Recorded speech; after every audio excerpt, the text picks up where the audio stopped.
Chaque jour, Charles et Carole vous présentent la leçon de l'école du sabbat.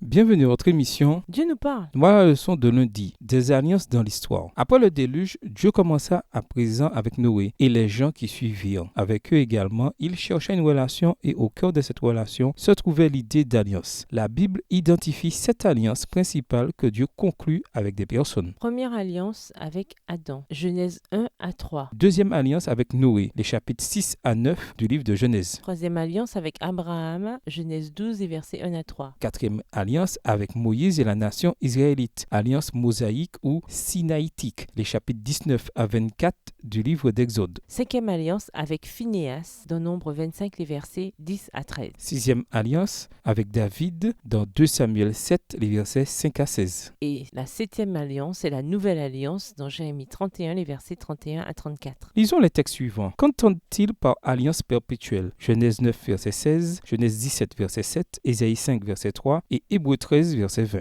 Genèse 9, le verset 16. L'arc sera dans la nuée et je le regarderai pour me rappeler l'alliance éternelle conclue entre moi et tous les êtres vivants qui sont sur la terre. Genèse 17, verset 7. J'établirai mon alliance entre moi et toi et tes descendants après toi, selon leur génération. Ce sera une alliance perpétuelle en vertu de laquelle je serai ton Dieu et celui de ta postérité après toi. Ésaïe 5, le verset 3. Maintenant donc, habitants de Jérusalem, gens de Juda, soyez les juges entre moi et ma vigne. Hébreux 13, verset 20. Que le Dieu de paix qui a ramené d'entre les morts le grand pasteur des brebis par le sang d'une alliance éternelle, notre Seigneur Jésus. La Bible intègre à 16 reprises le terme alliance perpétuelle. Parmi elles, 13 renvoient spécifiquement aux alliances avec Abraham, Israël, au Sinaï et David. Chacune des alliances mentionnées ci-dessus, bien qu'unique, portait l'empreinte de l'alliance perpétuelle. L'évangile éternel est d'abord annoncé dans Genèse 3, le verset 15, mais est progressivement révélé tout au long de la Bible. Et c'est la même chose pour l'alliance éternelle. Chaque alliance consécutive sert à exposer et approfondir notre compréhension de l'alliance éternelle d'amour qui est révélée plus pleinement dans le plan du salut. La nouvelle et l'ancienne alliance, comme on les distingue souvent, ont les mêmes composants. Premièrement, la sanctification. Je mettrai ma loi au-dedans d'eux, je l'écrirai sur leur cœur. Jérémie 31, verset 33, à comparer avec Hébreux 8, verset 10. Deuxièmement, la réconciliation. Je serai leur Dieu et eux, ils seront mon peuple. Jérémie 31, le verset 33 et Hébreux 8, le verset 10. Troisièmement, la mission. Celui-ci n'instruira plus son prochain, ni celui-là son frère en disant « Connaissez le Seigneur, car tous me connaîtront, depuis le plus petit d'entre eux jusqu'au plus grand. » Jérémie 31, verset 34 et Hébreux 8, verset 11. Quatrièmement, la justification. Je pardonnerai leurs fautes